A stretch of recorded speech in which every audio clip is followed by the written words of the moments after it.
নমস্কাৰ গৌতম চৌধুৰীলৈ সকলোকে স্বাগতম জনাইছো।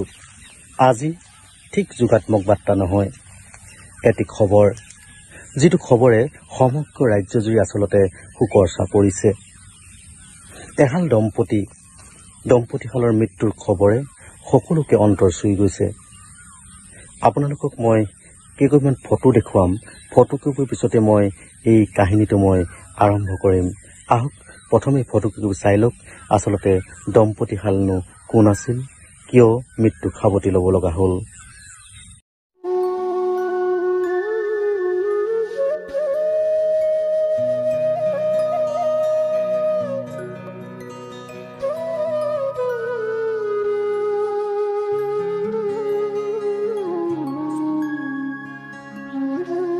এজন সুদক্ষ IPS বিষয়া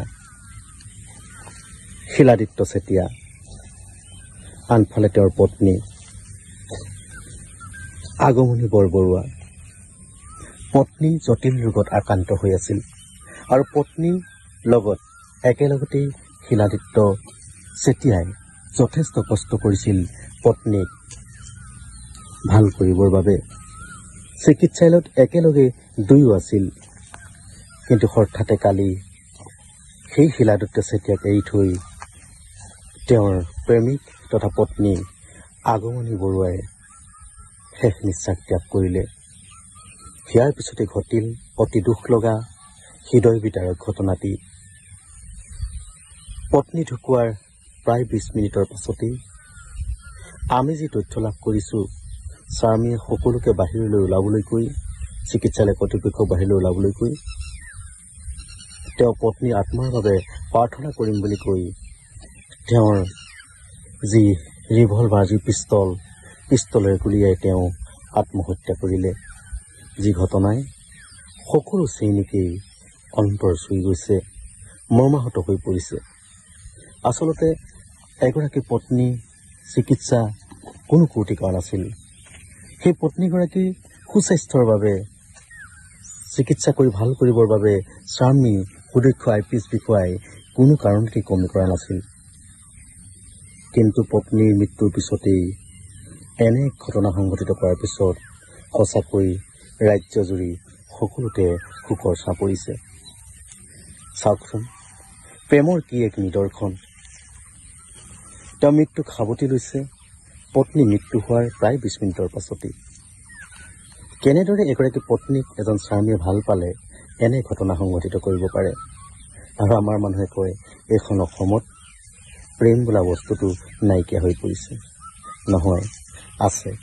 যাৰ সঁচা অন্তৰ আছে, যি আচলতে প্ৰকৃতিক ভাল পায়, নিজক ভাল পায়, তেওঁ কেতিয়াও প্ৰেম নকৰাকৈ থাকিব নোৱাৰে।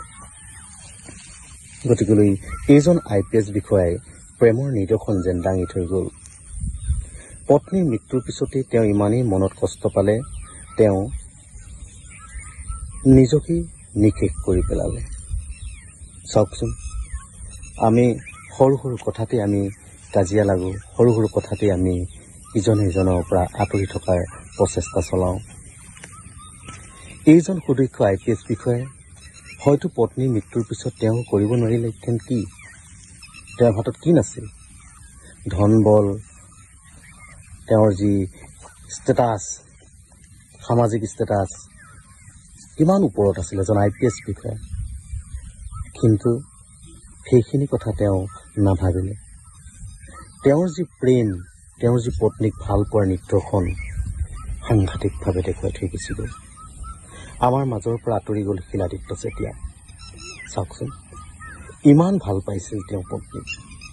গতিকেলৈ আহকচোন, আমিও আমাৰ যি ভাল পোৱা, সংসাৰত সৰু সুৰা কাজিয়া, সৰু সুৰা সংঘাত থাকিবই, কিন্তু ভাল পোৱাটো কেতিয়াও আঁতৰাই নিদিব। ইজনে এজনৰ ভুলবোৰ যদি শুধৰাই দিয়া হয়, সেইখন সংসাৰ ইটোৰ পিছত ইটো জুতি লাগি গৈ বহু শিখৰলৈ উঠি যায়। এনেদৰে নিজ পত্নীৰ বাবেও নিজৰ জীৱন দান দিব পৰা কেনে ব্যক্তি আমাৰ মাজত আছে। গতিকেলৈ প্ৰেম বোলা বস্তুটো কলুষিত হ'বলৈ নিদিব। সাংসাৰিকত আপোনাৰ দুই এক খুঁটি নাতি থাকিব, কিন্তু খুঁটি নাতিবোৰ ইজনে সিজনৰ ভুলবোৰ শুধৰাই দি দুয়োজনে যদি একেলগে হাত বোলাই আগবাঢ়ি যায় তেতিয়াহ'লে সেইখন সংসাৰ অতি সুমধুৰ হয়। যদি সেইখিনিকে নকৰি ইজনে সিজনক অহংকাৰ কৰি জেদভাৱ কৰি যদি আঁতৰি যায় তেতিয়াহ'লে সেইখন সংসাৰ কেতিয়াও সুখী নহয় বা সেয়া কেতিয়াও প্ৰেম হ'ব নোৱাৰে।